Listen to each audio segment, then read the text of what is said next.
નમસ્કાર, mid day ન્યૂઝમાં આપનું હાર્દિક સ્વાગત છે। શરૂઆત કરીએ મુખ્ય સમાચારોથી। ઉના દલિત અત્યાચાર મુદ્દાની ગૂંજ સંસદમાં। રાજ્યસભામાં વિપક્ષ દ્વારા હોબાળો। વિપક્ષ પર રાજકારણ ખેલવાનો મંત્રી થાવરચંદ ગહેલોતનો આક્ષેપ, તો લોકસભામાં પણ આ મુદ્દે ગૃહમંત્રી રાજનાથસિંહે આપ્યું નિવેદન। દલિત અત્યાચાર મામલે મુખ્યમંત્રી આનંદીબેન પટેલે આજે ગીર સોમનાથના ઉના તાલુકાના સમઢિયાળા ગામે જઈ પીડિત પરિવારોની લીધી મુલાકાત। સાંત્વના પાઠવવા સાથે યોગ્ય સારવારની પણ આપી ખાતરી। પ્રજાજોગ સંદેશામાં શાંતિ અને સંયમ માટે કરી અપીલ। ઉના અત્યાચાર કેસમાં ગુનેગારોને કડક સજા થાય એ મુજબની કાર્યવાહી માટે રાજ્ય પોલીસ વડાની ખાતરી। સીઆઈડી ક્રાઇમના આઈજીપી અને એસપીના માર્ગદર્શન હેઠળ ડીવાયએસપી દ્વારા ન્યાયી અને તટસ્થ તપાસ શરૂ। 16 તહોમતદારોની એટ્રોસિટી એક્ટ હેઠળ ધરપકડ। સુરતને સોલાર સિટી બનાવવાના ભાગરૂપે એસએમસી અને solar energy corporation of India વચ્ચે થયા એમઓયુ। વર્ષ 2021-2022 સુધીમાં શહેરમાં 484 મેગાવોટના સૌર ઉર્જા ઉત્પાદન માટે સઘન આયોજન।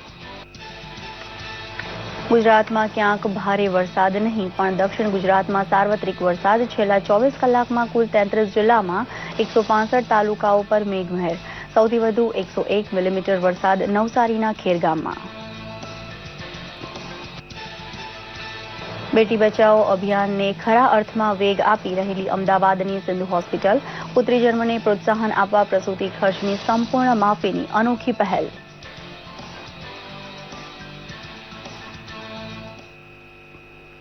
સમાચાર વિગતવાર જોઈએ। વિદેશ મંત્રી સુષ્મા સ્વરાજે લોકસભામાં જણાવ્યું હતું કે પરમાણુ પુરવઠા સમૂહ એટલે કે એનએસજીમાં સામેલ થયાના ભારતના પ્રયાસોને સરકારની નિષ્ફળતા ગણાવી યોગ્ય નથી। એનએસજીમાં ભારતને સમાવવા મુદ્દે વૈશ્વિક દ્રષ્ટિકોણમાં ઘણું પરિવર્તન આવ્યું છે અને આ બાબત સરકારની મોટી સફળતા છે। લોકસભામાં પ્રશ્નોના જવાબ આપતા સુષ્મા સ્વરાજે જણાવ્યું હતું કે ભારત એનએસજીના મુદ્દે ચીનના સતત સંપર્કમાં છે। બીજી બાજુ ભારત એનપીટીમાં ક્યારેય સહી નહીં કરે તેવી स्पष्टता पर सुषमा स्वराजे करी थी। तब उन्होंने कुछ प्रतिबद्धताएं मानी थी कि हम ये कमिटमेंट्स करेंगे, जिसमें कई चीजें थी। उसमें तो हम सिविल और स्ट्रेटेजिक अपने कार्यक्रम को सेपरेट करेंगे। हम आईएईए सेफगार्ड्स को मानेंगे, हम एडिशनल प्रोटोकॉल को मानेंगे, हम एफएमसीसी का कमिटमेंट करेंगे। जो पुरानी सरकार ने 6 साल तक पूरी की, अब 2 साल से हमारी सरकार पूरी कर रही है। तो एनपीटी के प्रति हमारी प्रतिबद्धता सरकारों की भी और देश की ये जग जाहिर है और उसी पर हमें वेवर मिला था। उन्हीं प्रतिबद्धताओं के कारण हमें एनएसजी की मेंबरशिप मिलेगी। ઉનામાં દલિતો પર થયેલા અત્યાચારનો મુદ્દો આજે સંસદમાં ગાજ્યો હતો। રાજ્યસભામાં આ મુદ્દે વિપક્ષોના હોબાળાના કારણે ગૃહના કામકાજમાં સતત વિક્ષેપ ઊભો થયો હતો અને ગૃહને વારંવાર મોકૂફ રાખવાની ફરજ પડી હતી। બીજી બાજુ સંસદની બહાર બોલતા સામાજિક ન્યાય અને અધિકારીતા મંત્રી થાવરચંદ ગહેલોતે જણાવ્યું હતું કે ઉનાની ચકચારી ઘટનામાં ગુજરાત પોલીસે 17 વ્યક્તિની ધરપકડ કરી છે અને તપાસ 2 મહિનામાં પૂરી કરી દેવાશે। વિપક્ષ અત્યાચારના મુદ્દે દલિત અને અન્ય વર્ગ વચ્ચે તફાવત ઉભો કરીને સમાજમાં ભાગલા પડાવવા માંગતો હોવાનો આક્ષેપ પણ તેમણે મૂક્યો હતો।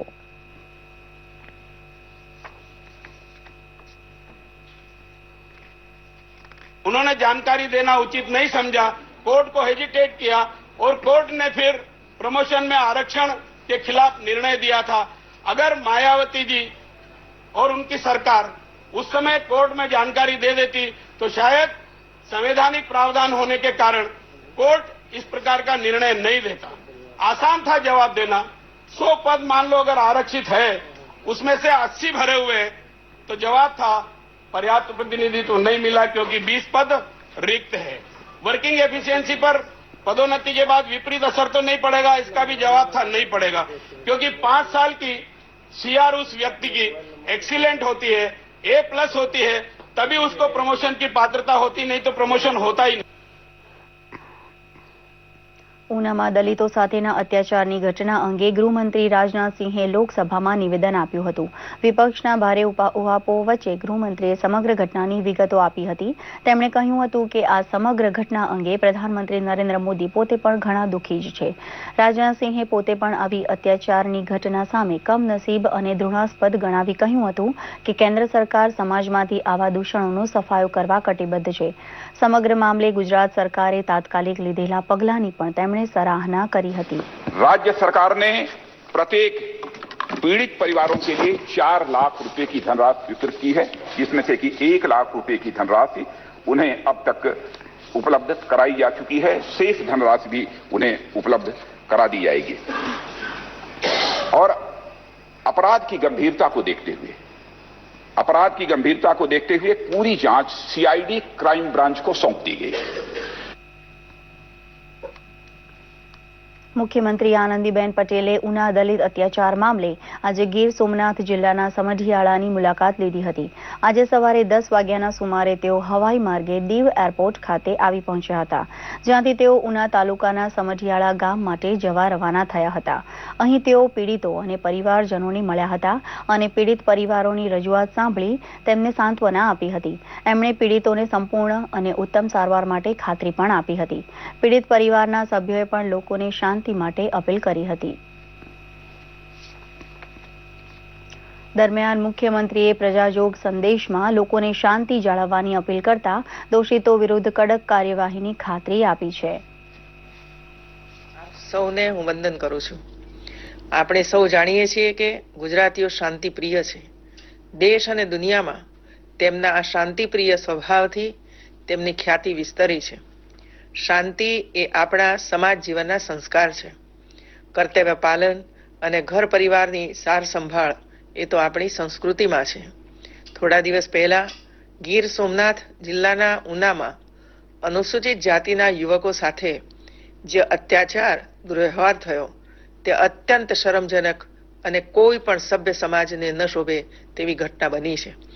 હું આવા આચરણની સખ્ત શબ્દોમાં નિંદા કરું છું. હિંસાનો ભોગ બનેલા યુવાનોને ન્યાય મળે તે માટે આપણે બધા જ સરકાર કટિબદ્ધ છીએ.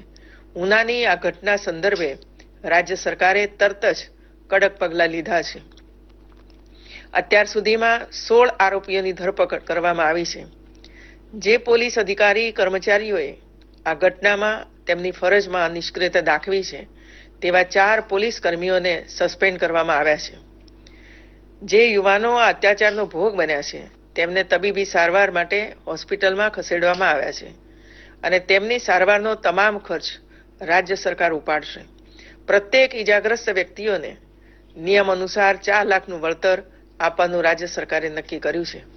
તેમાંથી 1 લાખની સહાય આપી દેવામાં આવી છે. આ કમનસીબ ઘટનાની ગંભીરતા અને સંવેદનશીલતા ધ્યાનમાં લઈને સમગ્ર બનાવની તપાસ સીઆઈડી ક્રાઇમને સોંપવાના હુકમો કરી દેવામાં આવ્યા છે. એટલું જ નહીં, નામદાર હાઈકોર્ટના પરામર્શમાં રહીને આ કેસ સ્પેશિયલ કોર્ટમાં ટ્રાયલ કરવાનો નિર્ણય પણ લીધો છે. સ્પેશિયલ પબ્લિક પ્રોસિક્યુટરની નિમણૂક કરવાનું તથા 60 દિવસમાં ચાર્જશીટ દાખલ કરવાની સૂચનાઓ પણ મેં આપી છે. આ સમગ્ર ઘટનામાં તલસ્પર્શી તપાસ કરીને કડકમાં કડક પગલાં લેવા તેમજ ઘટનાનું પુનરાવર્તન ન થાય તે માટે પ્રશાસનને સૂચનાઓ પણ આપવામાં આવી છે. મારી આપ સૌ સમજુ ભાઈ બહેનોને અપીલ છે કે આક્રોશને કાબૂમાં રાખીએ, હિંસાથી દૂર રહીએ અને જાહેર માલ મિલકતને નુકસાન ન પહોંચાડીએ. આવી જાહેર મિલકતને નુકસાન એ સરવાળે સમાજના દરેક વર્ગોનું નુકસાન જ છે, જે શાંતિપ્રિય ગુજરાતની ગરિમાને હાનિકારક છે. ખાસ કરીને યુવા વર્ગોને મારી નમ્ર અપીલ છે, આવેશ કે આક્રોશમાં આવી જઈ કોઈ અઘટિત પગલું ન ભરશો. આપ સૌની શક્તિઓનો સકારાત્મક અને વિકાસ માટે વિનિયોગ કરશો. ગુજરાતના સમાજ જીવનમાં શાંતિ સલામતી જાળવી રાખવા આપ સૌને નમ્ર અપીલ કરું છું. આવો આપણે સૌ સાથે મળીને ગતિશીલ ગુજરાતની અવિરત વિકાસ યાત્રાને હંમેશા જાળવી રાખીએ અને શાંતિમય વાતાવરણ બનાવી રાખીએ. ઉનાના દલિત અત્યાચાર પ્રકરણમાં રાજ્ય પોલીસે દોષિતો સામે કડક હાથે કામ લીધું છે. દલિત યુવાનો પર અત્યાચાર ગુજારનારા સામે હત્યાના પ્રયત્ન, અપહરણ અને એટ્રોસિટી કાયદા સહિતની કલમો હેઠળ ગુનો દાખલ કરાયો છે. આ ઉપરાંત આ ચકચારી પ્રકરણમાં 16 જેટલા આરોપીઓની ધરપકડ પણ થઈ છે. બીજી બાજુ સમગ્ર મામલે બેદરકારી રાખવા બદલ પોલીસ ઇન્સ્પેક્ટર સહિત કુલ 4 પોલીસ અધિકારી અને કર્મચારી સામે હાલ ફરજ પરથી મોકૂફ કરી દેવાયા છે. પોલીસ વિભાગની અખબારી યાદીમાં જણાવ્યા મુજબ ગુનાની પારદર્શી તપાસની જવાબદારી CID ક્રાઇમના IGP તેમજ SPના માર્ગદર્શન હેઠળ DYSPની હેઠળ ટીમને સોંપવામાં આવી છે. દરમિયાનમાં રાજ્ય પોલીસ વડાએ ઉના પ્રકરણમાં તમામ નાગરિકોને શાંતિ જાળવવા અપીલ કરી છે. ગીર સોમનાથ જિલ્લાના સમઢિયાળા ગામે દલિત અત્યાચાર મુદ્દે પ્રદેશ કોંગ્રેસ સમિતિના અધ્યક્ષ ભરતસિંહ સોલંકી અને અન્ય આગેવાનોએ મળીને રાજ્યપાલશ્રીને એક આવેદનપત્ર સુપરત કરીને આ કિસ્સામાં કડક કાર્યવાહીની માંગણી કરી હતી. રાજ્ય વિધાનસભા વિરોધ પક્ષના નેતા શંકરસિંહ વાઘેલાએ પણ ઘટનાને વખોડીને દલિતોને ન્યાય મળે તેવી માંગણી કરી હતી. गुजरात हाई कोर्ट के सिटिंग जज के द्वारा इसकी इंक्वायरी की जांच हो, दलितों को, पिछड़े वर्गों को, OBC को, ST SC को, सभी वर्ग को आरक्षण मिले. ક્લાઇમેટ ચેન્જ એટલે કે જળવાયુ પરિવર્તન આજે સમગ્ર વિશ્વ માટે મોટા પડકારરૂપ છે. કેન્દ્ર સરકારે પર્યાવરણ સામેના આ જોખમને માત કરવા 8 જેટલા મિશન શરૂ કર્યા છે, જેમાં રાષ્ટ્રીય સોલાર મિશનનો પણ સમાવેશ થાય છે.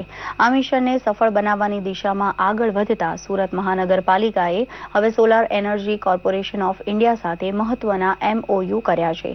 સુરતમાં 2016-2017માં 3.6 મેગાવોટની ક્ષમતાનો સોલાર પ્લાન્ટ ઊભો કરવાની યોજના છે.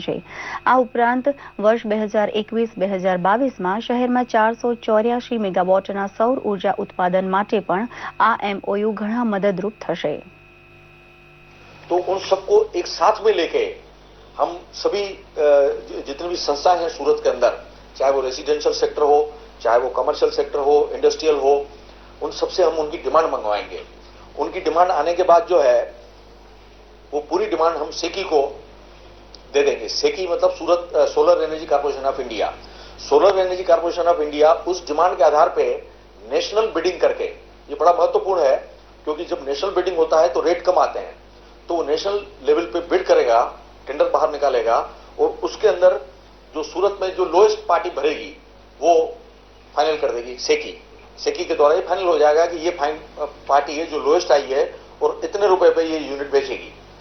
गुजरात में 20,000 इंडिविजुअल जो रेसिडेंशियल है, गुजरात सोलर पॉलिसी 2015 अंतर्गत जो रेसिडेंशियल सेक्टर के लिए 20,000 तक की महत्तम सहाय देने का राज्य सरकार ने ये निर्णय किया है. और इसमें नेट मीटरिंग जो हमारे सूरत में जो जो टॉरेंट पावर है, इसके साथ नेट मीटरिंग की भी परमिशन उन्होंने दी है. इसलिए 40% सब्सिडी केंद्र सरकार की रहेगी, 20% तक की 20,000 तक गुजरात सरकार उसमें सहाय करेगी. મેઘરાજા ધીરે ધીરે સમગ્ર રાજ્ય પર મેઘમહેર વરસાવી રહ્યા છે. દક્ષિણ ગુજરાતના મોટાભાગના વિસ્તારોમાં છેલ્લા 24 કલાક દરમિયાન નોંધપાત્ર વરસાદ પડ્યો છે. રાજ્યના 33 જિલ્લાઓના 165 જેટલા તાલુકાઓમાં છેલ્લા 24 કલાકમાં સરેરાશ 10 મિલીમીટર જેટલો વરસાદ પડ્યો છે, જેમાં દક્ષિણ ગુજરાતમાં સૌથી વધુ 36 મિલીમીટર, જ્યારે કચ્છમાં સૌથી ઓછો 2 મિલીમીટર વરસાદ નોંધાયો છે. વલસાડ અને ઉપરવાસમાં થઈ રહેલા ભારે વરસાદને કારણે વાકી નદીના જળસ્તરમાં વધારો થયો છે. છેલ્લા 24 કલાકમાં સૌથી વધુ 101 મિલીમીટર વરસાદ નવસારીના ખેર ગામમાં નોંધાયો છે. આજ જિલ્લાના ચીખલીમાં 92 મિલીમીટર અને વાંસદામાં 76 મિલીમીટર વરસાદ થયો છે. ભરૂચમાં 69 મિલીમીટર, નેત્રંગ 72 મિલીમીટર, ડાંગના વધઈમાં 75 મિલીમીટર નોંધાયો છે. આ ઉપરાંત સૌરાષ્ટ્રના મોરબીના માળિયા મિયાણામાં 30 મિલીમીટર, આણંદના ખંભાતમાં 57 અને તારાપુરમાં 21 મિલીમીટર વરસાદ થયો છે. બીજી બાજુ હવામાન વિભાગે આગામી 3 થી 4 દિવસ દરમિયાન રાજ્યમાં ક્યાંય પણ ભારે વરસાદ નહીં પડે તેવી આગાહી કરી છે. સમગ્ર દેશમાં વરસાદી હેલીએ સૌને ખુશ કરી દીધા છે. વાવણી લાયક વરસાદથી ખેડૂતોની સાથે કચ્છી માલધારીઓ પણ ખુશ છે. કચ્છના માલધારીઓ વરસાદ પડતા માદરે વતનમાં જ ઘાસચારો મળતો જ થઈ જશે એવા આશા સાથે પાટણ પંથકમાંથી વતન પાછા ફરી રહ્યા છે. ચાતપક્ષીની જેમ જ વરસાદની રાહ જોઈ રહેલા કચ્છના માલધારીઓએ ચહેરા પર સ્મિત સાથે વતનની વાટ પકડી છે. પાટણ પંથકના રસ્તાઓ પર પશુધન અને રસાલા સાથે વતન ભણી આગળ વધી રહેલા માલધારીઓના દ્રશ્યો ઠેર ઠેર જોવા મળે છે. હવે કઈ બાજુ? હવે કચ્છ બાજુ જવાનું. કેમ કચ્છ બાજુ? હવે આ વરસાદ તો પડે તો ઘણું સારું ને કઈ સાતા ઢોકળ દીકરી વહાલનો દરિયો જેવી સૂક્તિઓ જાહેર જીવનમાં આપણે રોજબરોજ સાંભળવા મળે છે, પણ આવી વહાલી દીકરીઓના જન્મના વધામણા કરવાની કોઈ મોટી પહેલ હજુ સુધી સામે આવી નથી. અમદાવાદની એક હોસ્પિટલે પુત્રી જન્મના વધામણા માટે એક અનોખી પહેલ કરી છે. આ ન્યૂઝ એટલા માટે પણ છે કે હોસ્પિટલ તો બેટી બચાવો અભિયાનને વેગ આપી જ રહી છે. જરૂરી છે તો સામાજિક જાગૃતતાની. જોઈએ વહાલપણ ભર્યો અહેવાલ.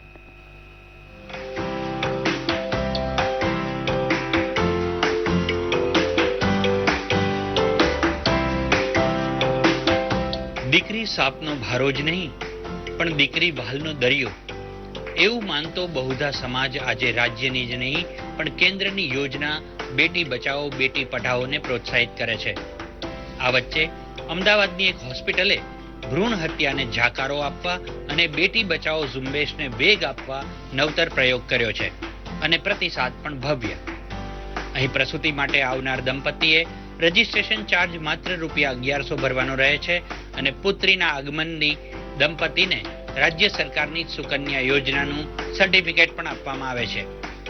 સાથોસાથ પુત્રી જન્મની ઉજવણી પણ હોસ્પિટલ જ કરે છે.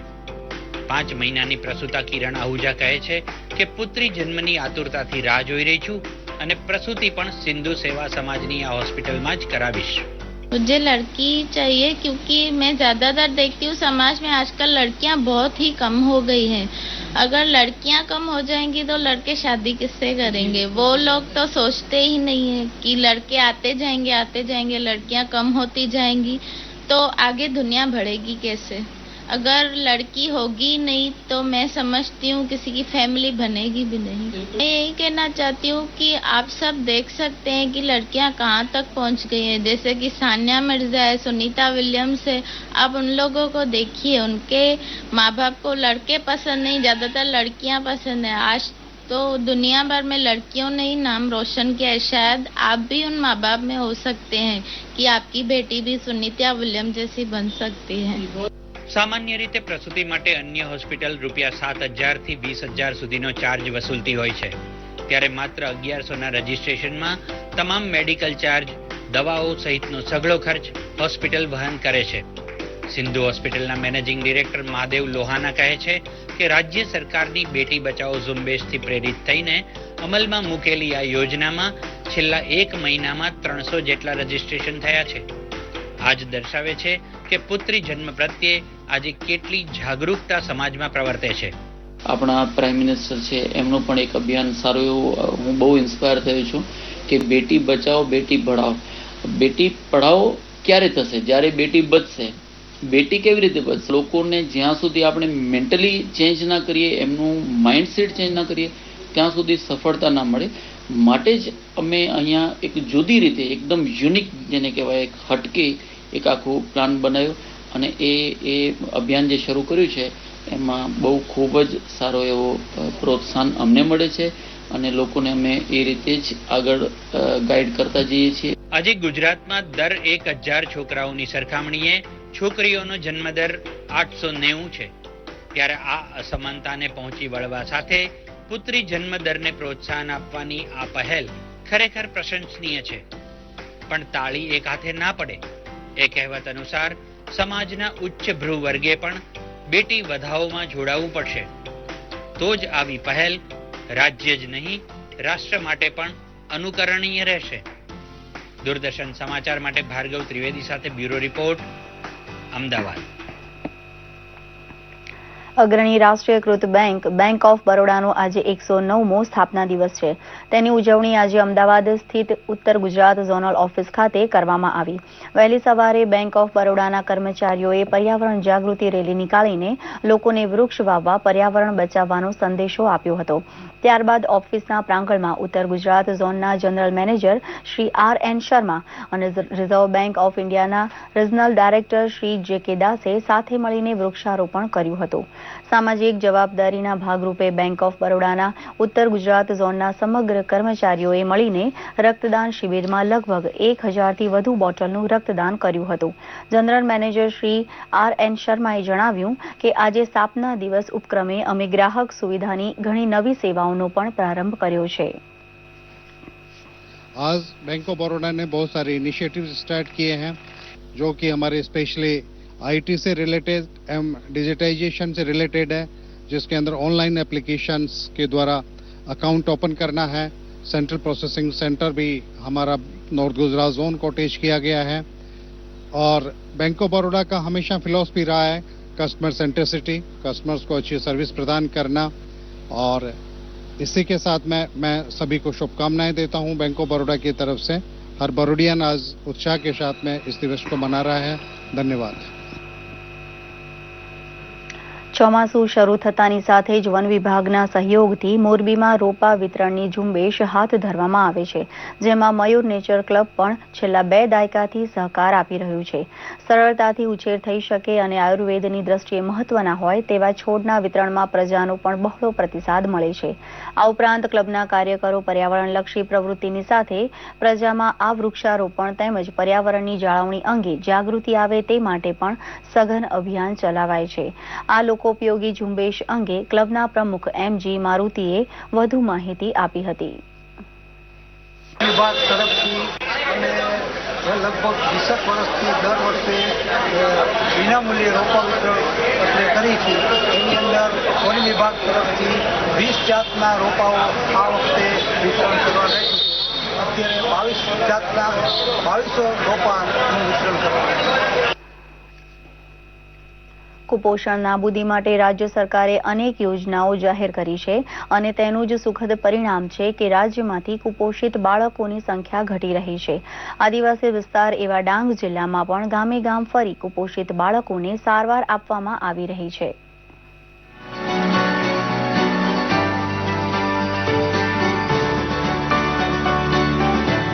રાજ્યમાં એક પણ બાળક કુપોષણનો ભોગ ન બને તે માટેનું મહાઅભિયાન સરકારે આરંભ્યું છે, જે અંતર્ગત ડાંગ જિલ્લાના આહવાની જનરલ હોસ્પિટલમાં કુપોષિત બાળકોને નિઃશુલ્ક સારવાર આપવામાં આવી રહી છે.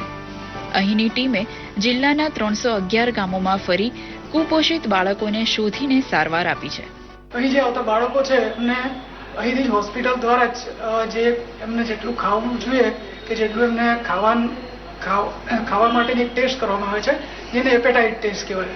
હવે જે એપેટાઇટ ટેસ્ટ પાસ કર્યા પછી એમને કંઈ મહત્વની કોઈ દવાની જરૂર પડે તો તે દવાની પણ અહીંથી જ સગવડ કરવામાં આવે છે અને તે પણ ફ્રી ઓફ કોસ્ટ આપવામાં આવે છે અને એનું સઘન નિરીક્ષણ પીડિયાટ્રિશિયન દ્વારા થાય છે. NRC સેન્ટરમાં બાળકોને સારો ખોરાક અને સંપૂર્ણ દેખરેખ સાથે કુલ 14 દિવસ સુધી સારવાર આપવામાં આવે છે. કુપોષિત બાળકોનો એપેટાઇટ ટેસ્ટ કરવામાં આવે છે. અત્યાર સુધી અહીં 457 બાળકોને આ ટ્રીટમેન્ટ અપાઈ છે અને તેમને જરૂરી પોષણ પણ પૂરું પાડવામાં આવ્યું છે. એ લોકોનું વજન ઓછું હોય એટલે એ લોકોને ક્રાઇટેરિયા એટલે 11.5 કરતા બાવડાનું માપ છે ઓછો હોય, એ લોકોને પછી -3 કરતા ઓછું હોય, પછી હાથે પગે સોજો હોય, એ લોકોને અહીંયા દાખલ કરવામાં આવે છે. કુપોષણ સામેની આ લડાઈમાં આશા વર્કર્સ, આંગણવાડી વર્કર્સ, સ્ટાફ નર્સ અને તબીબો અથાગ પ્રયાસ કરી રહ્યા છે અને આદિવાસી વિસ્તારમાં પણ કુપોષણ અંગે જાગૃતિ ફેલાવી રાજ્ય સરકારના સ્વપ્નને સાકાર કરી રહ્યા છે. દૂરદર્શન સમાચાર માટે ડાંગથી મુનિરા શેખનો અહેવાલ. એક ભણેલો ગણેલો શિક્ષિત યુવાન સરકાર અને અંતરિયાળ વિસ્તારની જનતા વચ્ચે સેતુની ભૂમિકા નિભાવે તો તેનું શું પરિણામ આવી શકે તેનું ઉદાહરણ એટલે અમીરગઢ તાલુકાનું ખાટી સિત્રા ગામ. તરવરિયા યુવાન મુસ્તુભાઈ બલોચે પોતાની નિષ્ઠાના બળે આ બધું કરી બતાવ્યું છે. પ્રસ્તુત છે એક અહેવાલ. અમીરગઢ તાલુકાના અંતરિયાળ ખાટી સિતરા ગામમાં એક કાળે રાજ્ય કે કેન્દ્ર સરકારની એક પણ યોજના પહોંચી નહોતી. ગામમાં નહોતી શાળા. ગુજરાત વિદ્યાપીઠ અમદાવાદમાં રૂરલ સ્ટડીઝનો અભ્યાસ કર્યા બાદ એક તરવરિયો યુવાન મુસ્તુભાઈ બલોચ આ ગામે આવી પહોંચ્યો. બની ગયો ગ્રામ શિલ્પી. સરકાર અને ગામ લોકો વચ્ચે સેતુરૂપ ભૂમિકા નિભાવીને આજે તે યુવાને ગામની કાયાપલટ કરી છે. ગામ લોકોને રેશન કાર્ડ, આધાર કાર્ડ અપાવવા ઉપરાંત બીપીએલ યાદીમાં ગામ લોકોને સામેલ કરીને સરકારી યોજનાઓના લાભ અપાવ્યા. રાજ્ય સરકારમાં રજૂઆતો કરાવીને પ્રાથમિક શાળા શરૂ કરાવી. સરકારમાં રજૂઆતો કરીને ગામમાં સોલાર લાઇટ નંખાવી. ગામ લોકોને સ્વરોજગારી મળી રહે તે હેતુસર મધનું ઉત્પાદન કરાવીને વેચાણ પણ શરૂ કર્યું. ગ્રામ શિલ્પી બનીને એક યુવાન કેવી રીતે કાયાપલટ કરી શકે તેનું ઉત્તમ ઉદાહરણ તેમણે પૂરું પાડ્યું છે. આજથી 4 વર્ષ પહેલા અહીંયા સ્કૂલ નહોતી, તો શિક્ષણ વિભાગ દ્વારા અમને 1 થી 5 ધોરણનો ક્લાસ આપવામાં આવ્યો છે. સરસ મજાની સ્કૂલ પણ બનાવી આપવામાં આવી છે. ગામમાં 75 જેટલા પરિવારો જે બિલકુલ એપીએલના હતા, બીપીએલ સર્વેમાં રહી ગયા હતા, એમને અમે કલેક્ટરશ્રીના ધ્યાન ઉપર લાવ્યા અને કલેક્ટર સાહેબે તાત્કાલિક ધોરણે એમને અંત્યોદયના રેશન કાર્ડ બનાવી અને બીપીએલ પરિવારો જાહેર કર્યા છે. આ ઉપરાંત છે એ પાણી પુરવઠા વિભાગ દ્વારા ગામમાં ગામકૂવો બનાવી આપવામાં આવ્યો છે. તો આવી રીતે ગવર્મેન્ટની જુદી જુદી યોજનાઓનો લાભ લઈ અને લોકોનો સામાજિક અને આર્થિક વિકાસ થાય એના માટે થઈ અને અમે લોકો અને ગવર્મેન્ટ વચ્ચે મીડિયેટર બની અને લોકો અને ગવર્મેન્ટ વચ્ચે જે ગેપ છે એ પૂરવાનો શક્ય તેટલો પ્રયત્ન કરી રહ્યા છીએ. ગામ લોકોમાં ગામની કાયાપલટે ઉત્સાહ જગાવ્યો છે. આસમાભાઈ નામના એક સ્થાનિકે તો આ મુસ્તુભાઈને પોતાની કિંમતી જમીન રહેવા આપી દીધી છે. સરકારી સ્કૂલ બનાવીએ, કૂવો મંજૂર કર્યો, કૂવો મેં દીધો, મેં તો હારું હોવે. અમારા ગામમાં પહેલા કોઈ પણ એવી સગવડ ન હતી. હવે 4-5 વર્ષથી અમારા ગામમાં ખૂબ જ વિકાસ થયો છે અને એ સરકાર અને મુસ્તુભાઈના કારણે ગવર્મેન્ટ સ્કૂલ બને, ટાંકો પાણીનો કૂવો, અવાડો અને બધે ગામમાં સોલાર લાઇટો આપે અને ખૂબ જ વિકાસ થયો છે. 25,000ની નોકરી ત્યાગીને 5 વર્ષ પહેલા ખાટી સિતરા ગામે આવેલા ગ્રામ શિલ્પીએ ગામમાં જાણે કે અજવાળા પાથર્યા છે. દૂરદર્શન સમાચાર માટે બનાસકાંઠાથી સરફરાઝ નાગોરીનો રિપોર્ટ. હવે જોઈએ 10 મહત્વના સમાચાર 3 મિનિટમાં.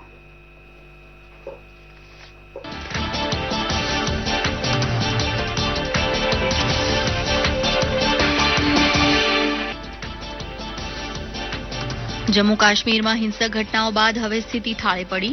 રાજ્યના છાપા પર પ્રતિબંધ પર હોવાની કેન્દ્ર સરકારની સ્પષ્ટતા. 10 મિનિટમાં ચુસ્ત બંદોબસ્ત વચ્ચે 24મી જુલાઈ સુધી શાળા કોલેજોમાં રજા જાહેર. બિહારમાં ઔરંગાબાદ જંગલોમાં સીઆરપીએફની કોબ્રા બટાલિયનના કાફલા પર નક્સલવાદી હુમલો. હુમલાખોરોએ કરેલા આઈઈડી વિસ્ફોટમાં 10 જવાનો શહીદ. શક્ય તમામ મદદની ગૃહમંત્રી રાજનાથ સિંહની બિહારના મુખ્યમંત્રી નીતિશ કુમારને ખાતરી. જંગલોમાં સેનાનું સર્ચ ઓપરેશન. સીબીઆઈએ લાંચના આરોપસર ધરપકડ કરેલા કોર્પોરેટ બાબતોના મહાનિદેશક બી.કે. બંસલની પત્ની અને પુત્રીની દિલ્હીમાં આત્મહત્યા. બંનેની સુસાઇડ નોટમાં કોઈના પર દોષનો ટોપલો નહીં. પોસ્ટમોર્ટમ બાદ આત્મહત્યાના કારણોની તપાસ શરૂ. ઓલિમ્પિકમાં ભારતીય ખેલાડીઓ વધુમાં વધુ મેડલો મેળવે તે માટે સરકાર સતત પ્રયત્નશીલ. રમતગમત મંત્રી વિજય ગોયલે કહ્યું, ખેલાડીઓને સરકાર તરફથી અપાઈ રહી છે તમામ મદદ. દિલ્હીમાં આમ આદમી પાર્ટીની મહિલા કાર્યકર્તાની આત્મહત્યા. છેડતી કરનારો પક્ષનો સાથી કાર્યકર રમેશ વાઘવા જામીન પર છૂટતા મહિલા નિરાશામાં ગરકાવ થવાનો પરિવારનો દાવો. આપના ધારાસભ્ય આરોપીને છાવરતા હોવાનો પણ મહિલાએ અગાઉ મૂક્યો હતો આક્ષેપ. અમેરિકામાં પ્રમુખ પદની ચૂંટણી માટે રિપબ્લિકન પક્ષના ઉમેદવાર તરીકે ડોનાલ્ડ ટ્રમ્પના નામની જાહેરાત. 2016માં પક્ષની પ્રાઇમરી ચૂંટણીમાં ટ્રમ્પે મેળવી ભવ્ય જીત. 8મી નવેમ્બરના રોજ યોજાનારી પ્રમુખ પદની ચૂંટણી માટે ઝંપલાવવા જરૂરી 1237 મત મેળવવામાં ટ્રમ્પને સફળતા. ભારતના પૂર્વ હોકી લેજન્ડ અને ઓલિમ્પિકમાં મેડલ જીતનારા મોહમ્મદ શાહિદનું અવસાન. લીવર અને કિડનીની ગંભીર બીમારીની ગુડગાંવમાં ચાલી રહી હતી સારવાર. બાબરી મસ્જિદ કેસમાં અરજ કરતા હામિસ અંસારીનું 96 વર્ષની વયે અવસાન, છેલ્લા થોડા સમયથી હતા બીમાર. કેન્દ્ર સરકારે એસબીઆઈ, પંજાબ નેશનલ બેંક અને ઇન્ડિયન ઓવરસીઝ બેંક સહિતની 13 સરકારી બેંકોને આપી અંદાજે ₹23,000 કરોડની મૂડી. બેંકોના લોન અંગેના કામકાજને સુદૃઢ કરવા લેવાયો આ નિર્ણય. પાકિસ્તાનની કોર્ટે રાજદ્રોહના કેસમાં પૂર્વ લશ્કરી શાસક પરવેઝ મુશર્રફના તમામ બેંક ખાતા અને સંપત્તિ જપ્ત કરવાનો આપ્યો આદેશ. કેસના સંદર્ભે મુશર્રફ હાજર ન થતા કોર્ટે લીધો નિર્ણય.